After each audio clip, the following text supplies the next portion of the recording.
Looking for a movie that celebrates Irish stereotypes more than The Quiet Man? Well, Darby O'Gill and the Little People is the film for you. Yeah, I'm not gonna act like a lot of this isn't played up to the nth degree and over the top. Oh yeah, it can be painful at times. But again, to its credit, there's a real charm that goes along with it. They have very likable actors that have a lot of heart. The effects are unbefriggin-leavable, even by today's standards. And the story is just a great hodgepodge of all sorts of things Irish and goofy and mythical and legendary and all that fun stuff. So what's the story? Darby O'Gill is an old man who's trying to find the king of the little people. He always tells stories in bars about how he comes across him, but of course nobody ever believes him. But Darby's destined to prove that he's right, and he comes across a well that he falls down through easily the worst effects in the movie. Seriously, with all these other groundbreaking effects, you couldn't do that one a little better? And he comes across King Brian and his merry men.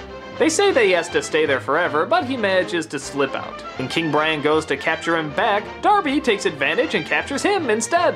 And every time he's trying to prove someone that he actually captured the king of the leprechauns, King Brian always has some sort of trick to fool him again. So that's one story going on. The other is that Darby has a daughter, a beautiful young maiden named Katie, who apparently is being courted by Sean Connery. Yup, Sean Connery. And on top of that, he sings. She is my dear, my darling one, my smiling and beguiling one.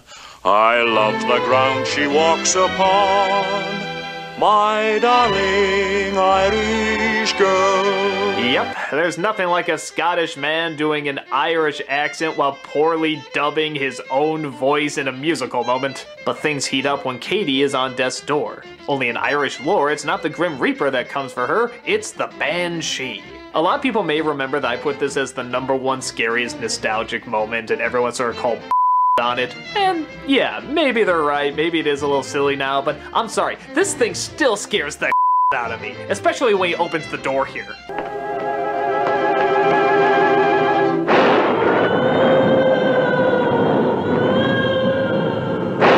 That is scary as Yeah, the effect is kind of dated. Yeah, we know how it's done, but just, oh, it's just so creepy.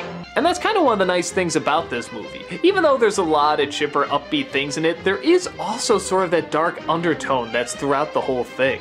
The things that the people want to do in this are actually pretty mean. Darby tries to feed the leprechaun to his cat, or the leprechauns try to keep Darby there for the rest of his life. Darby tries to rob them on several occasions. There's headless horsemen on carriages. It's kind of messed up. It's kind of like a dozen Aesop fables being webbed together with Irish lore, and it works out pretty well, and still creates for the most part a pretty flowing narrative. The actors, I think, find just that right mix of charming and kind of goofy. The guy who plays Darby is pitch perfect. He is just so enjoyable. He kind of reminds me of a white Uncle Remus. It's just, how can you not enjoy his stories? How can you not enjoy every single time he opens his mouth and starts talking? He's just friggin' delightful. Sean Connery, though pretty unknown at the time, is actually a pretty good lead in this too. I swear to God, Darby's daughter must have the prettiest, most adorable smile in this. Oh my God, I just want to eat her up. Even though she's not dubbed very well either. He is my dear, my darling one, his eyes so sparkling full of fun. No other can match the likes of him. You actually really feel this sense of community in this town. You feel like you understand them and actually kind of want to know them more. You kind of want to go to this pub, or you kind of want to work in these fields, or you kind of want to eat dinner in this house. I don't know, there's just something very homely about it that I really like. Though, yeah, I don't know how Irish people would necessarily look at it because, kind of obviously, it's a bit over the top. It's kind of like how the 70s look back on the 50s and we got Grease. This is kind of how white Americans look at Irishmen, and, well, this is the product of that. But I think its heart is in the right place, and like I said, I think these actors are just so good and so charming and so likable, and the effects are incredible, and the music is great, and oh, there's just so much to like in it.